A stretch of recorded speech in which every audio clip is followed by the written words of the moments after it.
NIA ने PFI के बारे में कौन सी चौंकाने वाली नई जानकारियां दी हैं।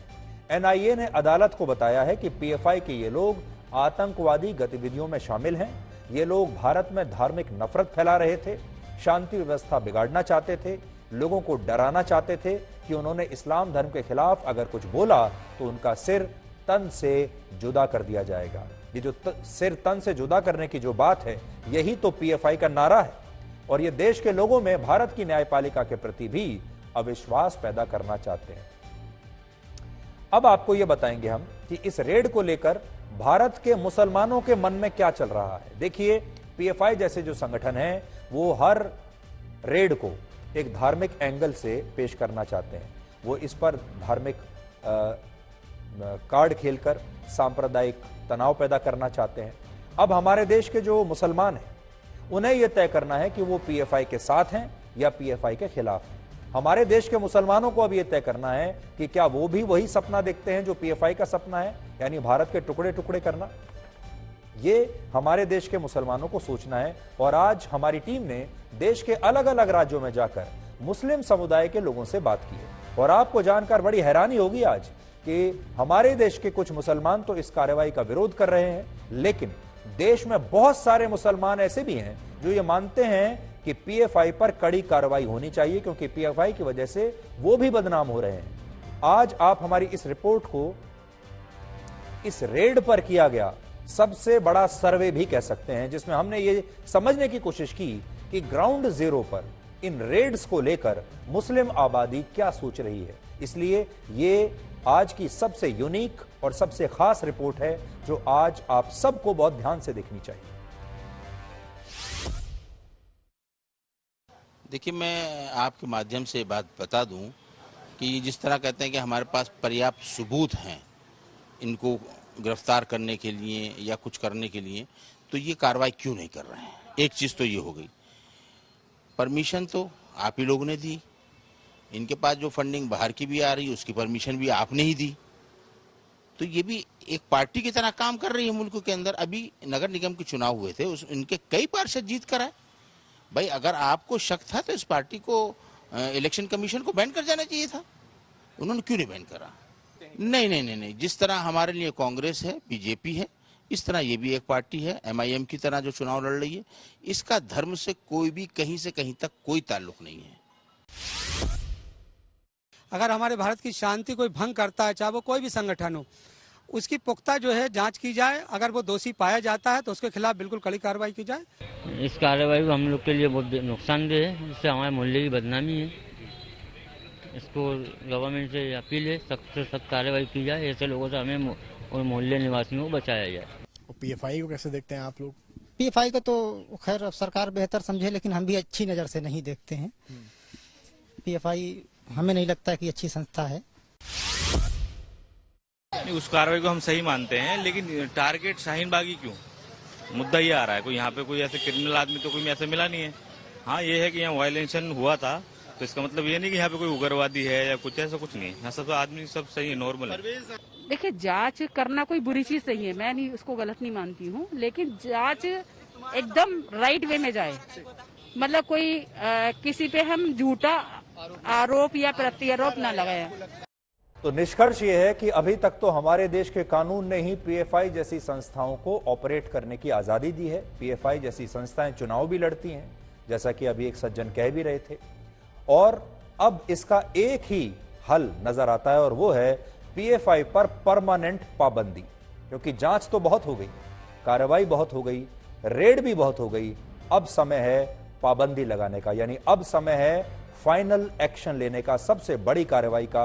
और वो कार्रवाई हो सकती है कि पीएफआई पर जल्दी से जल्दी बैन लगाया जाए, प्रतिबंध लगाया जाए, पाबंदी लगाई जाए, तब जाकर ये सारी चीजें, ये सारी गतिविधियां रुकेंगी। वरना पीएफआई एक बड़ी पॉलिटिकल पार्टी बन जाएगी एक दिन, इसका एक वोट बैंक बन जाएगा, इसके लोग चुनाव जीतकर भारत की विधानसभाओं में बैठना शुरू कर देंगे, संसद में बैठना शुरू कर देंगे। पार्षद तो ये पहले ही बनने लगे हैं और वो स्थिति ऐसी होगी जब इस पूरे गतिविधियों को रोकना लगभग असंभव हो जाएगा। इसलिए इसका एक ही सॉल्यूशन है कि एक ही कार्रवाई इस पर हो सकती है और वो ये कि पीएफआई पर जल्द से जल्द पाबंदी लगे। और जो हमें पता चल रहा है वो ये है कि शायद ये काम बहुत जल्द हो जाएगा, ये खुशखबरी आपको बहुत जल्द मिलेगी। इस कार्रवाई पर इस्लामिक संस्थाओं और राजनीतिक दल जो हैं वो भी अपनी अपनी राजनीति कर रहे हैं, उन्होंने भी बहुत सारे रिएक्शंस दिए हैं, वो भी आज आपको देखने चाहिए। एनआईए एक सक्षम जांच एजेंसी है जो राज्यों के साथ मिल करके जो जानकारियां आ रही हैं, जिस तरह के संदेह हैं और जिन लोगों की गिरफ्तारियां हुई हैं, जिन्होंने रिमांड के दौरान अपनी जांच में जो कुछ कहा होगा, उसी के आधार पर जांच एजेंसियां अपनी कार्रवाई कर रही हैं। कि गतिविधियां अगर ठीक होती तो कार्रवाई क्यों होती? गतिविधियां गलत हैं, इसीलिए कार्रवाई प्रारंभ है और जाँच एजेंसी अपना काम कर रही है। प्रदेश के 26 जनपदों में एक साथ संस्था के पदाधिकारियों एवं उसके सदस्यों के ठिकानों पर रेड की गई, जिसमें कुल 57 व्यक्ति हिरासत में लिए गए हैं। इस रेड के उपरांत मौके पे बरामद विभिन्न प्रकार के अभिलेखों एवं साक्ष्यों का संयुक्त रूप से विश्लेषण किया जा रहा है। उपलब्ध अभिलेखों एवं साक्ष्यों के आधार पर अग्रिम विधिक कार्रवाई अमल में लाई जाएगी। സംഘടനകളെ നിരോധിക്കണം എന്ന് പറയുമ്പോൾ ആദ്യം നിരോധിക്കേണ്ടത് ബിജെപിനല്ലേ, അല്ല അങ്ങനെ ആർഎസ്എസിനല്ലേ? നിരോധിക്കുമോ?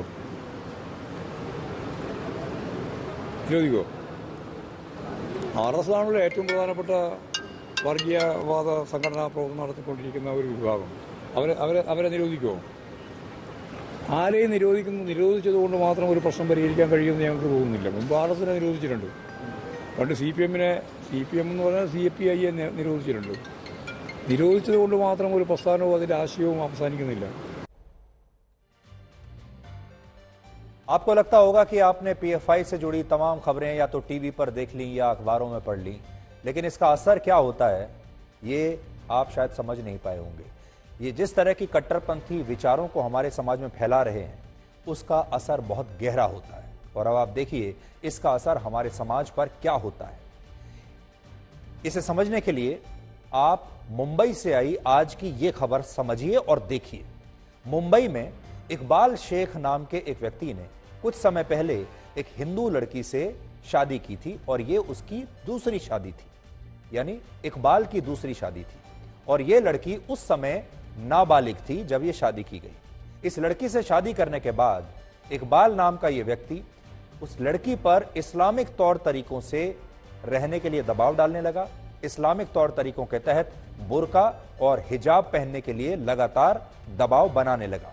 और जब इस हिंदू लड़की ने ऐसा करने से इनकार कर दिया, बुर्के का विरोध किया, हिजाब का विरोध किया, तो उसके बाद दोनों के जो है शादी लगभग टूटने की कगार पर आ गई।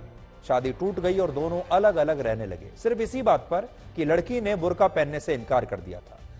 इकबाल शेख नाम के इस व्यक्ति ने उसके बाद इस लड़की की गला काटकर हत्या कर दी, यानी अपनी ही पत्नी का सिर तन से जुदा कर दिया। और यह खबर मुंबई से आज हमारे पास आई है।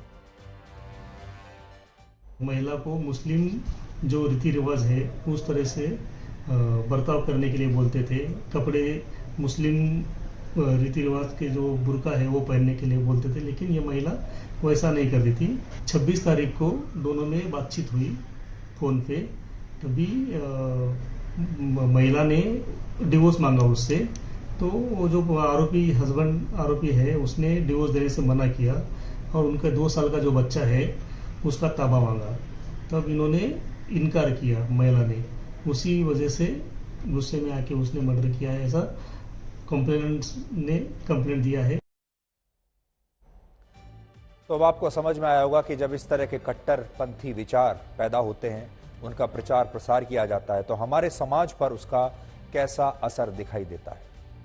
और हम ये उम्मीद करते हैं कि हमारी ये जो मुहिम है PFI के खिलाफ, ये बेकार नहीं जाएगी और बहुत जल्द PFI पर आपको पूर्ण पाबंदी देखने को मिलेगी।